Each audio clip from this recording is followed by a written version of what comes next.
well, it's post-Rhinebeck weekend, and I'm sure there's a gazillion videos going up on YouTube about everybody's experience at Rhinebeck.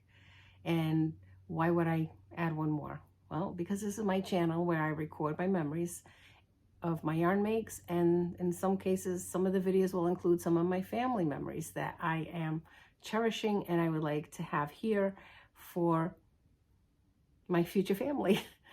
In this episode, I'm going to be taking you along with me on my Rhinebeck experience. This is the 5th year I've attended with my family, and by family I mean my husband and my oldest son who accompany me. They enjoy the event for everything that is not yarn related, like food trucks, animals, sheep herding demonstrations, frisbee contests, and they do enjoy people watching. They also help me with taking photos when I'm socializing, and we do enjoy the experience together. And I'll be talking about it here throughout the episode, and I'll be putting some photos in of our experience over the years. So I should start by saying, for those who may not know, New York Sheep and Wool is an event that's held in upstate New York in the village of Rhinebeck. It is typically the 3rd weekend in October. This year was the 18th and the 19th. But pre that event, there are also events that happened on Friday. There were 3 that I attended, which I'll be talking about, and I will be sharing with you which of the events I thought worked best for me and what I would recommend. The experience is everything that people say. The amount of people, the sunshine if the weather's good, the hill where you socialize with yarny friends, the experience of just seeing a sea of knitters and crocheters and people just connecting, and everybody being so welcome and friendly, and the familiar faces you'll see. And by familiar faces for me, I'm talking about the podcasters, because none of my friends go to Rhinebeck. So the people that I run into are people that I've met through podcasts or have become friends because we met on the hill meeting podcasters. And those are my connections. So those are my yarny friends. Also some people that I've met through yarn shops, which I adore seeing out in the wild and us taking photos. And yeah, so the whole experience is something that if you're a yarn person, if you're a wool person, it's something, if you have the opportunity to experience at least once, you should.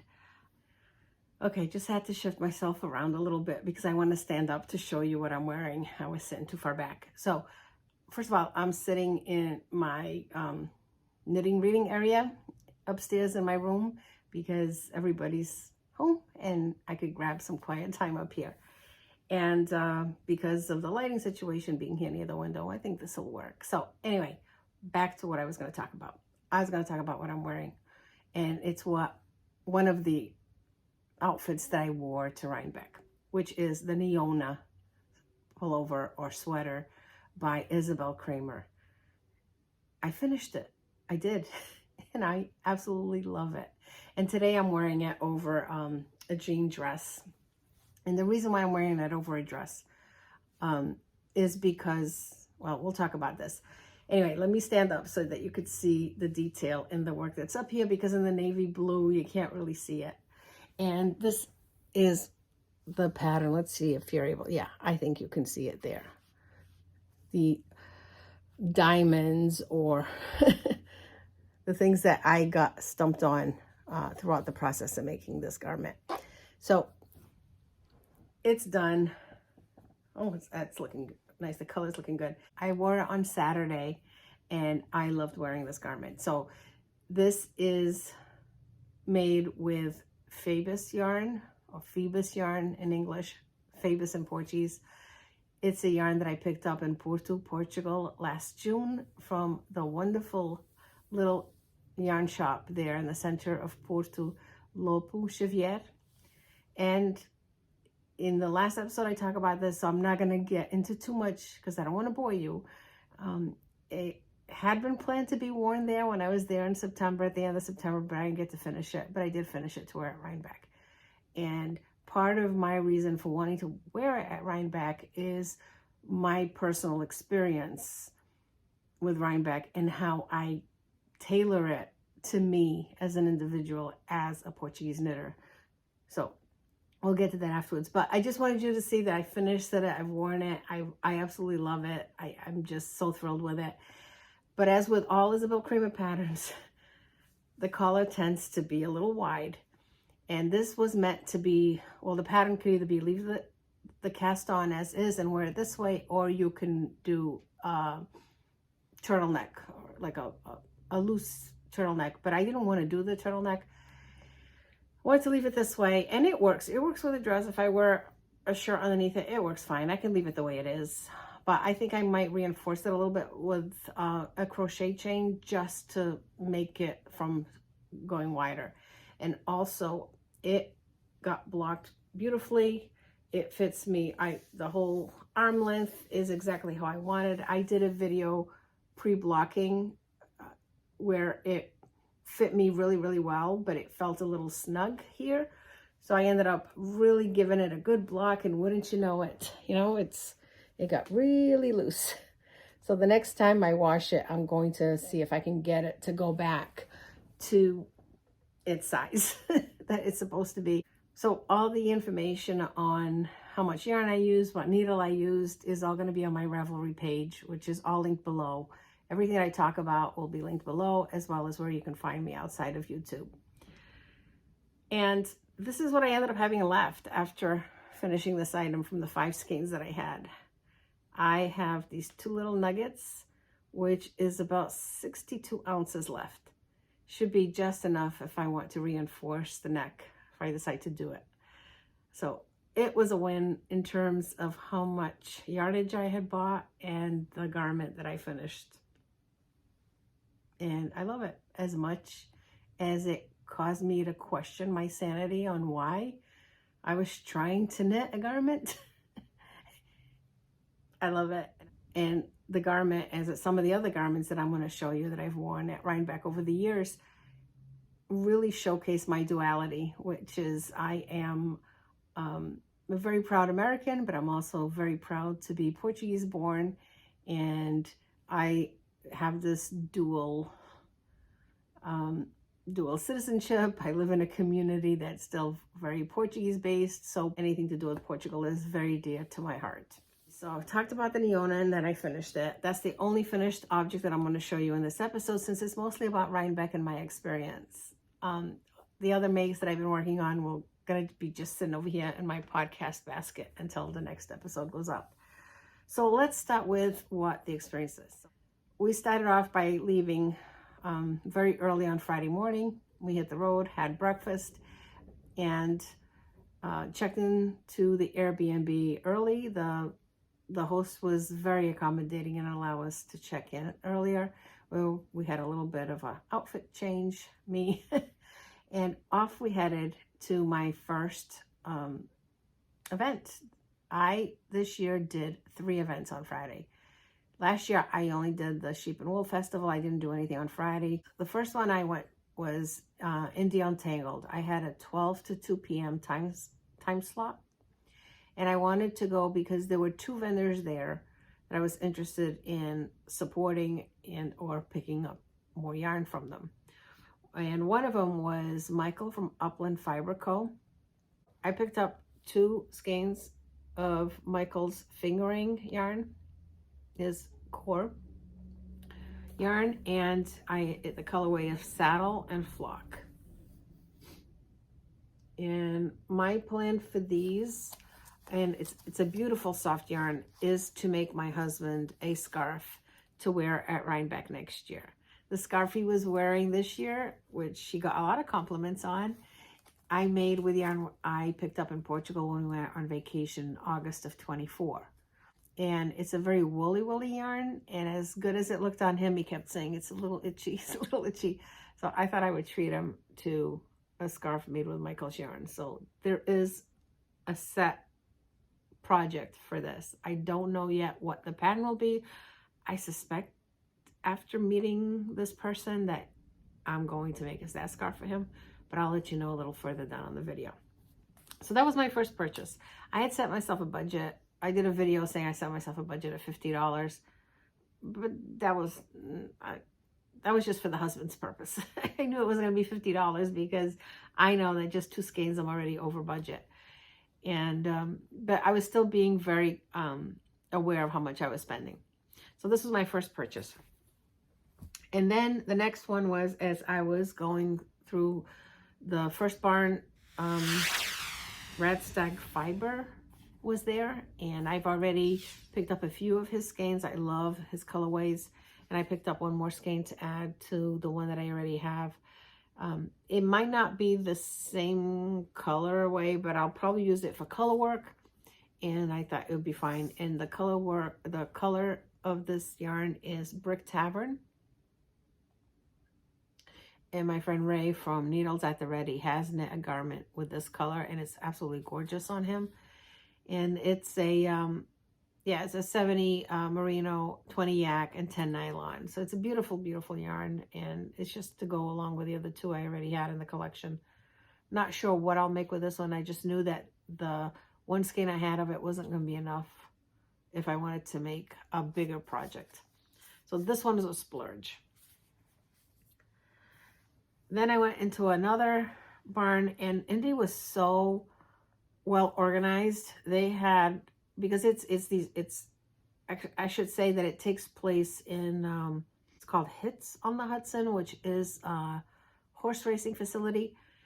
And the shopping was in barns that were sort of separated from each other. And the timed entries was to control the amount of people that were in the barn so that you didn't have too much to be able to shop comfortably. And so the next barn I went to, this is the first booth I saw as I walked in, and this was a total impulse buy, and it was yarn from East Coast Yarn Company, and this is the colorway Salem. And I had to get it because, you know, Salem is not too far from me. This is a company based out of Boston, and it was an 80-20. It's 80 merino wool and 20 nylon for 450 yards. It's absolutely gorgeous. And I would have bought 3 skeins, but she only had 2 left. It was a very popular colorway for her. So yeah, I have to figure out what I'm going to make with this one. But in the meantime, it's so pretty. I may just use it as part of my display around the house. On my way out the door, I spotted this booth, the last booth, and there was a basket of Oops yarn at a discount. And I looked through it, and the yarn, I can't see any problem with it. And for a discount, I thought it would be worth picking it up. And that was the Red Pansy Yarn Studio. And there were these 2 skeins of, I cannot find what the oopsie on them would be, and the color was absolutely beautiful. It's like a light blue jeans, a faded blue jeans colorway, and I thought this would make a good sweater for me. I do know that 2 skeins of fingering weight yarn with a size 9 or 10 needle, I can get myself a ranunculus, a love note, or a Wilfreda. So this will probably end up being one of those. So those were my purchases at Indie Untangled. And the first event, and I will tell you that if you have to choose one event, I was asked this question while I was on the hill by Joyce. Hi, Joyce. Is if I had to select, if I had to recommend, which one would I recommend? If it's going to be your first time going to Rhinebeck, I would highly recommend Indie Untangled. It's very well organized, very well spaced. The time slots work well. They have beautiful grounds for you to sit and knit by yourself or with friends. They've got some food trucks and easy parking. It was really well done. And I have to say that even though I didn't go the last couple of years, I found myself enjoying Indie Untangled as much as I did the first year. But you do get a little bit like, oh, been there, done that, seen that. And I'll talk more about that when I talk about Sheep and Wool Festival on the Sunday. So anyway, that was Indie, 12 to 2. So after Indie Untangled, I hopped on my Uber, aka the husband's F-150 truck, and 5 minutes down the road was CAKEpalooza. So the reason I went to CAKEpalooza was because I wanted to grab a copy of the book, the Doodle Knit Directory. I've been wanting a copy of this book for a while. It's actually on, I want to say it's on back order. I wanted to get a copy of it for the library and haven't received it yet. And so I decided, but even if I do get it at the library, I'll feel guilty holding on to the book too long at home. So I bought my own copy and it was signed. So it's a signed copy to me. So it's going to go over here in my book collection. So I was really happy with this book. And I also picked up the doodle decks for Edinburgh because Scotland is in my future. So I want to make a cowl with some Highland Coos. So that was my intention when I'd gone, was I wanted to pick this up. But I also knew that one of my podcasting friends was going to be there, and that was Chevis of Chevy Stuff. I first met Chevis in 2021. What a fantastic human being in person, just as she is on her podcast. And all the podcasts that I'm going to be talking about will be linked below. So it was great to see her again in person. She was there vending or helping with Yarn Birds, I believe it is. I'll correct myself here if I'm wrong. And she was helping as a vendor, but she also had yarn that was dyed by ZZ Textiles, and it was Rachel, who was so lovely to talk to. I enjoyed talking to her so much. I could have spent quite a bit of time there just talking to Rachel and to Chevis. But, you know, Chevis has people who want to talk to her, and she was there to do her thing. I was aware that, you know, all right, I've done my visiting, I've made my purchase, it's time to go. And this is what I bought. And so these are the two skeins that I bought from the Yarn Birds booth, but it's dyed by ZZ Textiles. And it is, this first one is Dirty Martini. And it is a drink that Chevis has been known to enjoy on her podcast. So this was dyed for, it's a colorway for Chevis. So I had to get this for me in support of Chevis's podcast, in support of Rachel for dyeing this. And this is Silk Sock. It is 50% superwash merino, 20% silk, 400 yards. So it's going to be a scarf. I don't tend to make socks with yarn that has silk in it. I think it needs to be something around my face. The other one is, she dyed it, same type of yarn. She dyed it, and it's called Grandma Nada. Well, actually, I should say it's called Nada for Chevis's Grandma Nada.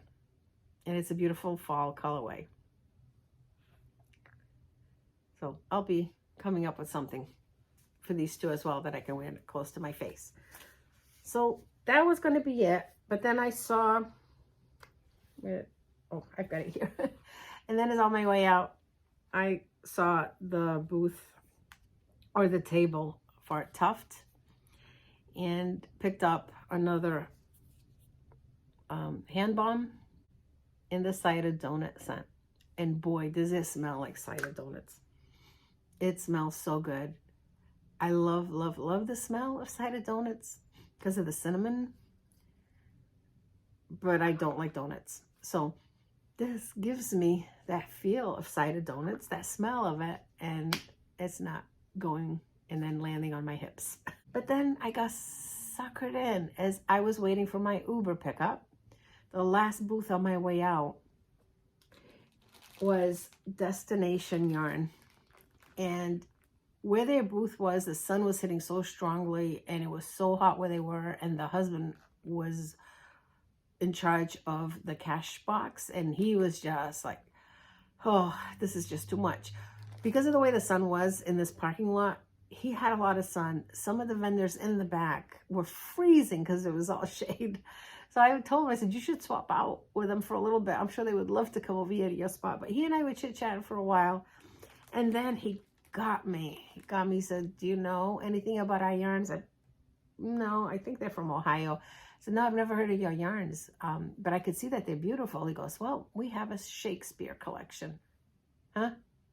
Did you say Shakespeare? Did you just say Shakespeare? And he said, yes, we have yarn in colorways that are from the books, the Shakespeare books. And I said, you know, do you realize that you just said that to someone who's an English literature major and a librarian? Do you really think I can leave now without looking at this yarn? So into the booth I go, and the yarn was stunning, absolutely stunning. They had mini kits up to 12 skeins. They had the mini kits of 6, and of course all of the 400 grams of skeins. But I knew I had already bought that stuff. So I said, well, I want to take something because I want this memory of this lovely discussion I had with this man. And hey, it's Shakespeare. I have to take it. So this is a total memento yarn. So this is Destination Yarn, and this is Shakespeare mini skein sap. And let's see if I can show you here. Yeah, I'm going to keep it in the plastic because I don't want to get it dusty. So it's a little hard to tell what the colors are, but trust me when I tell you that they're gorgeous. Let's see if you're able to see from here. I'll show them again later when I come up with a project for them. But the colorways included are Ophelia, A Midsummer Night's Dream, The Tempest, The Three Witches, Lady Macbeth, and Star-Crossed Lovers. All books that I poured over many, many days. Anyway, but this one is, Lady Macbeth is gorgeous. And I thought it was so pretty that I might end up ordering some full skeins from them online, because the cranberry that they used for this Lady Macbeth colorway is absolutely stunning. So that was my souvenir purchase from CAKEpalooza. Oh, and one last thing I forgot. I almost forgot. If you bought the book from the booth, the Doodle decks, it's actually, I should say, it's a Doodles by Pacific Knit Company. The show had designed a cowl just for the event, and I'll flash this at you fast. They were giving out these Doodle cards, which was a cake, as a thank you if you wanted to do a cake cowl for CAKEpalooza. And she also, with buying the books, she gave us a card with a code for a sweater that you could use her Doodle deck to make. It's a basic sweater, and then so the coupon, actually I think I can show you, but I can cover the QR code. It's a QR code. It gives us 50% off for the pattern if we wanted to do the sweater with her designs. So those were my treats from CAKEpalooza. Next we went to a Woolen Affair, and I believe I had the 3 to closings time slot, which was 3 to 6, I believe.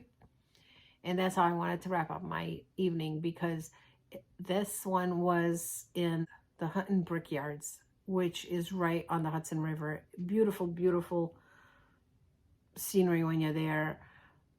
You're right on the water. And another one that was super organized with vendors, had food, had music, refreshments, and another wonderful group of indie dyers for yarn.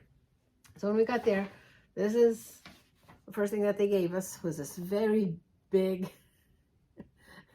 map with all of the sponsors for the event and the floor plan, so you know exactly where everything was, where you were going, where the restrooms were. And yeah, if you can see, those are the amount of vendors right in the middle there in the yellow. And there goes the airplane over my house. With every episode I record, there's an airplane. I've mentioned this before. We live on the flight path to our local regional airport, and it never fails. There'll always be an airplane going by. So anyway, we got this. And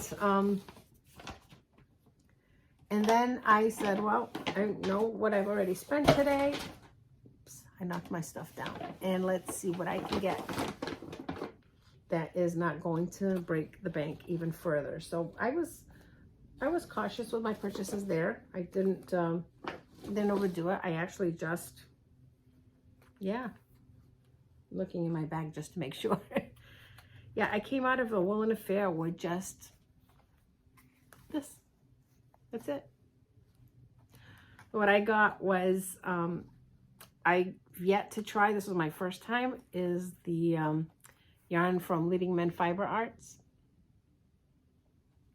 And they had these skeins of 50 grams each, one sock, another sock. And I'd been looking for just the right tonal yarn. I want to knit the socks by Nancy Wheeler, the pattern that she just released, the Incognito socks. And I'm sure I've got yarn at home that I could use for it. But I wanted to get something from the festival to knit up her socks and just to capture a moment in my life, which is the month of September and October, and Rhinebeck and the pattern release of Nancy's sock. So these are going to be for her socks in the green, because I really haven't knit much with green. Lately I've been knitting with a lot of blue, so I'm looking forward to knitting these socks. And then on the way out, got to chatting a little bit with a vendor couple that was there. It was the end of the night, and they still had, you know, some yarn on the table, and just chit-chatting with them. And they had a basket full of these 50-gram skeins, and I decided I was just going to pick these up on the way out.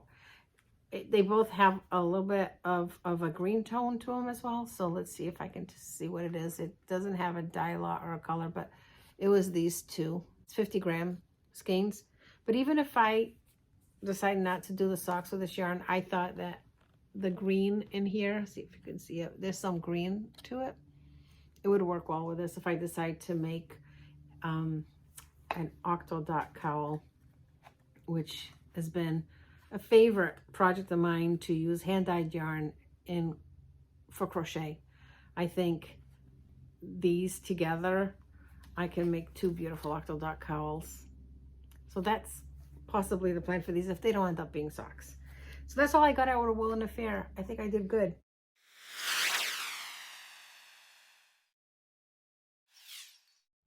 If you have as much energy as I did and have an Uber system that's going to take you, do all three and just experience each one, because they are slightly different, but they all offer a wonderful selection of yarn. They really do. I want to support small businesses. Those three events are great ones to go to. So what I didn't say throughout that discussion about the three events was what my outfit for the day was. For those events was the Wilfreda, which I made with yarn that I picked up at the Knit with Friends Yarn Festival in Porto in 2024, and the Grid Gambit by Samantha Garin, which I also made with yarn from Portugal, Pontinhos ao Vento, and Rosários Quatro yarn, also from Portugal. I did say the duality, right? I wore items this week and this past weekend that represented me. So yes, I took a little bit of Portugal with me everywhere I went. And that's why I wanted to use the Grid Gambit, because I knew I'd done it with yarn from Portugal. Rosários Quatro is more of a large brand, a larger brand. It's a factory. So they have this spun yarn that's sort of along the lines of Federbrook. And then the Pontinhos ao Vento yarn is hand-dyed by Maria João Duarte, and it was a beautiful Cabernet color that I had used for another top, and what was left over of it, I made the cowl.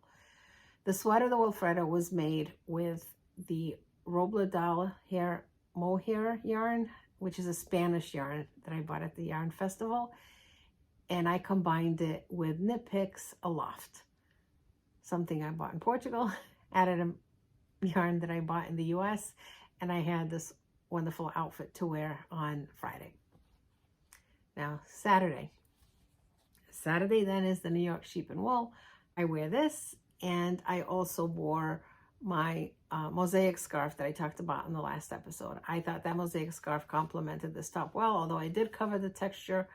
It was good to wear in the morning because it was a little chilly, and then as the day warmed up, I could remove the scarf and still have an item that represented me. A yarn item made in the US, but with yarn from Portugal. And a pattern from a German designer. Multicultural. I wear multicultural. So anyway, New York State sheep and wool. So this was the brochure and the list of vendors and all of the barns, etc.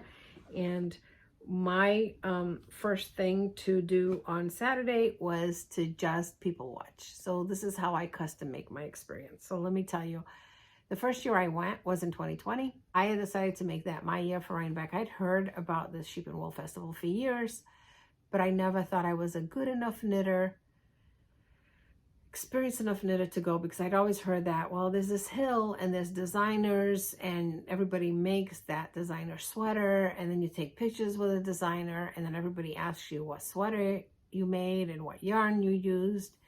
And I never really invested a lot of money into yarn for garments. I've bought a lot of yarn for socks and shawls and scarves and hats, but never enough skeins to make a garment. All of my garments tend to be made with acrylic-based yarn or half and half yarn, which had some wool, some acrylic. So the thought of going to Rhinebeck wearing something that I made with acrylic-based yarn at the hill kind of scared me a little bit. So I said, no, I don't think it's for me. But in 2020, I decided to give it a try because I knew the crowds would be less. And I thought, well, I'll just see what it's all about for my own. And so I did. And I'll put pictures on here of the first year where I met my friends. I had met them at a yarn crawl, so they were the familiar faces. It was Kevin and Ray of Needles at the Ready podcast, and it was Laura and Kim from the Knitting Posse.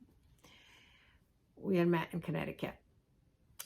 So I'm on the hill, and this designer comes up to me and says, this is absolutely gorgeous. Your sweater is gorgeous. And he touches my arm, and he says, and the yarn is so soft. It's absolutely beautiful. Ooh, I can see it's crochet, but what yarn did you use and what is the pattern? And I think I turned 4 different shades of red, and I said, how am I going to tell them that this is an acrylic yarn that I bought at Michael's?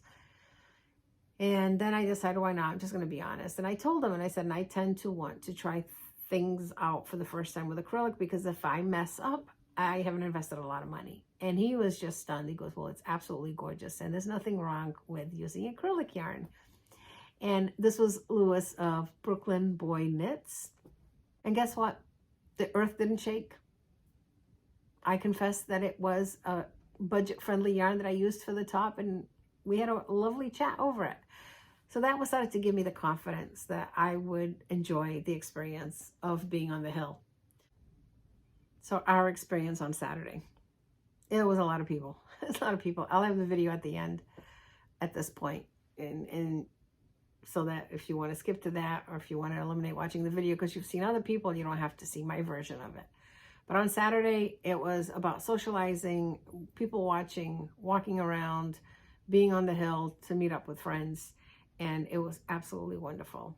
Loved it.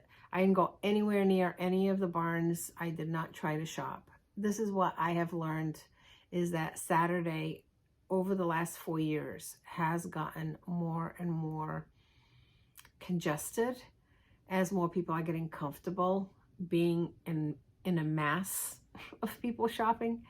So it's very difficult to get to the tables and enjoy the booths. So I just avoid that. Let me just stay outdoors and just participate in what's happening outside. Did watch the sheep herding portion a little bit, the Frisbee contest with the dogs, and we had lunch there. The lines were huge. We did manage to get a quick sandwich and then just spent the time together. And I spent time socializing with my peeps on the hill, my friends, my local yarn shop friends, and the podcasting friends. One of my surprise joys this year was when I turned around and I saw Joe of Twin Set and Pearl standing right behind me. They have a podcast there in the UK, and I've been watching them through Ruth Loves to Knit. And when I looked, I said, you're Joe, and you're wearing your Simon shawl. And she said, yes, you know. I said, yes, I've watched the podcast. I've got that shawl on my Ravelry library, and I do plan to make it soon, which, circling back to what I talked about earlier, I think I'm going to make the Simon shawl for the husband with Michael's yarn. So anyway, so that was a real treat. And then what happens on Saturday is the crochet contest. They have a knitting contest and a crochet contest. Knitting is knitting with chopsticks, and then there's crochet. The crochet contest is at 4 o'clock, and I've been participating in it. I just happened to be walking by, and they were about to start it, and somebody said to me, have you signed up? And I said, no. She said, well, you should. You look at you. You've got a crochet sweater on. You've got a crochet purse. Why don't you participate? I agreed. I did it, and wow, I had so much fun. So I came in first. I got the blue ribbon. There was like maybe 10 people competing. They gave out 8 ribbons, and I got the first ribbon. And then it was like, did you really do that many stitches? And I had everybody wanting to look at my little square to see if I had that many stitches, and I did, because I've been crocheting since I was 9. I can crochet kind of fast. So it was, what a treat it was for me in 2020 that I came out feeling like, wow, look, I got a blue ribbon. I'll never get a blue ribbon in any country fair, but I got one at Rhinebeck. So I did that on Saturday. I once again participated in the crochet contest. It's getting bigger and bigger every year. Yay, crocheters. And this year there was 25 people competed. So for the last 3 years, I took first. Last year, I got second place. Someone beat me by 2 stitches. And this year, I got second place again.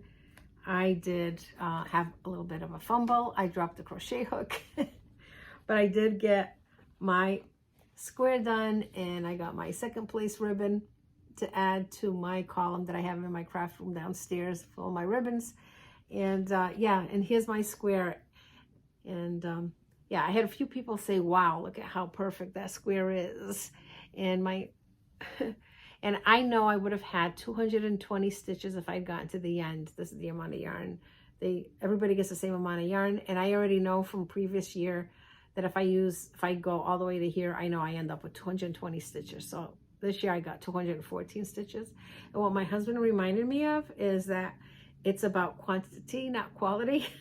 But I like to make my stitches all nice and neat. So I did go back and fix a few of them as I was crocheting. And I did hear the guy behind me say, oh my God, look at how neat those stitches are. But yeah, if I keep competing, I'm going to have a bunch of these squares, and I'll end up making a blanket with them. The only square that I don't have is from 2022, because Chevis was there in 2022, and Chevis took a picture with me. And there was these young little girls who admired my square, so I ended up giving them my square for that year.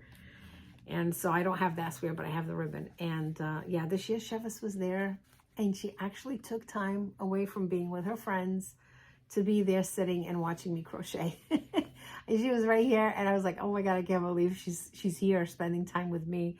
And she was so lovely, and she took such great pictures of me and cheering me on. And Chevis, you are a wonderful, wonderful person, and I am so blessed to know you here on YouTube and in person. So that was Saturday. That's it. I walked away without buying anything. So on Sunday, my plan then had been, all right, what I'm going to get, I'm going to be intentional. I knew that I wanted one item of swag. I ended up getting into, actually, this was actually on Saturday because everybody was leaving. And yeah, this was Saturday, not Sunday. The line for the souvenir tent was really small, and I thought, well, let me get in there and see if I can grab something. And I did. I did manage to grab a t-shirt. So this is all I got for swag this year. Last year I went overboard. It's a beautiful logo, but I had bought so much last year. I already have enough bags, so I thought just a t-shirt will do me for this year. So this was Saturday. So Saturday was the crochet contest and the t-shirt from the souvenir tent. Sunday. So let me go a little faster because I know I've been talking a lot. So on Sunday, I knew I had a purpose, which was to get to the book barn. And I wanted to get 2 books, and I wanted to get them signed. One was the No Fear Sock Knitting by Denise, Earth Tones Girl. And yeah, I got it. I should say it's Denise DeSantis. Let's see if I can open it. She did sign it for me. She's so lovely. I've had the opportunity to take some photos with her over the years as well, and she was very motivational to me in getting this podcast started. And the other one was Olga Putano's Only Yoking. because now that I'm learning to be a more confident knitter, I want to try to do some more yoke sweaters. So those are the 2 books that I got. I only shopped at Miss Bab's booth on Sunday. My plan had been to pick up some Yowza, because I really enjoy this yarn, and 2 of these Yowza balls. It's a DK yarn. It's 100% merino wool. It's 560 yards each. These 2 are enough for me to make a garment. And I wanted to do a garment that had color work. There was one on display with sort of like forest green trees. And I thought, I'm going to make myself a sweater. And here's the yarn that I purchased to make that sweater. But I also took the opportunity while I was there to grab 1 more skein of the Yowza Mini and the colorway russet, because I already have one, and I'm going to be working on another sweater in case I needed it for the color work, which will have more color work than the one that I saw for this one. Figured I would grab another skein. So this is what I came away from in terms of yarn from Sunday. So that's pretty much it. It was more than I had planned, but I think it was reasonable considering I was there for 3 days. I did stay within the budget that I had set for myself. So yay, I did it. It would have been great if I hadn't gotten so close to using up the whole budget, but still, I came in within a reasonable amount of what I thought I would spend. And the last thing I want to show, I forgot to show this, is Chevis was handing these out. So her partner, Dan, has been doing 3D printing, and she brought with her some cute little sheep that he made. Little black sheep. And I also got a white sheep from her to add over here to my shelf, so that when I'm podcasting sitting over there, I'll have these looking down on me. I have a little collection of sheep that I've picked up at different yarn festivals. So this will go on my shelf. And that, my friends, I think is a wrap. I've over-talked. I know I have. I planned to make this a short episode, so I might have to do a little editing to take some of this out. And so thank you for being here with me. So basically that's my Rhinebeck story. It's a little bit of yarn, a lot of heart, and a weekend filled with memories that I made with my guys.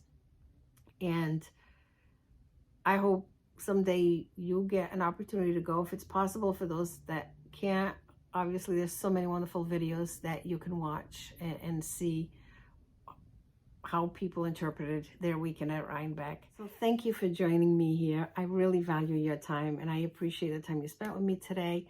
And yeah, if you have a Rhinebeck story, if you've been to Rhinebeck, I would love to hear from you. I would love to read about it. So go ahead and comment down below with your stories and your experiences at Rhinebeck.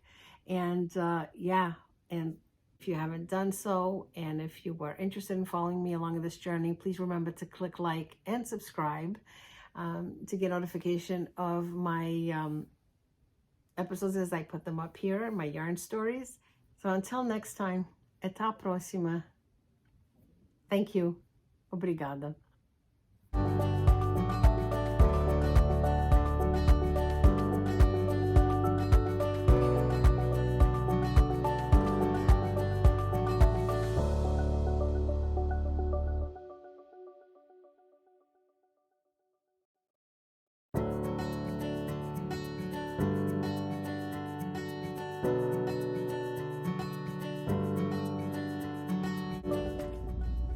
Off to New York Sheep and Wool, aka Rhinebeck, aka Dutchess Fairgrounds, and the traffic is unbelievable. How's it going today with the traffic? Well, the event is only 6 miles away, but it will take 30 minutes to get there. We are at a slow pace. We are not moving. There's a bridge coming up that becomes 1 lane, 3 lanes merging into that. So, you know, it's Rhinebeck, it's New York. We'll get there when we get there. Yep. And the traffic ahead of the bridge. And there's quite a bit behind this too.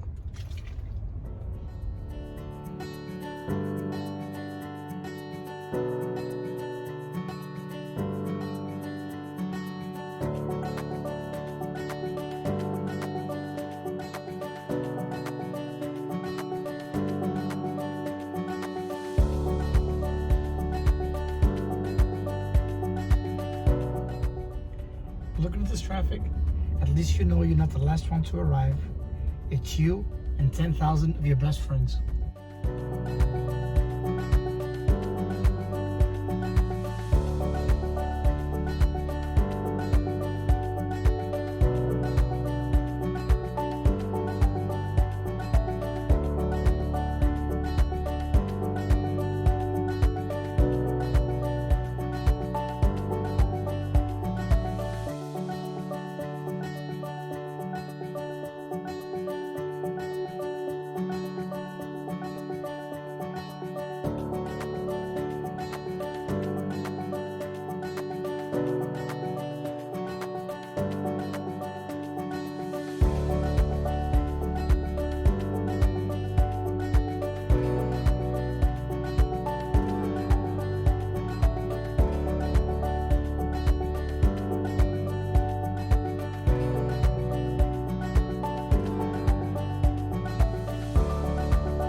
Okay, I've discovered something. The real reason you're here is for the food, not for the yarn. Look around. No, I'm sure all the barns are full too.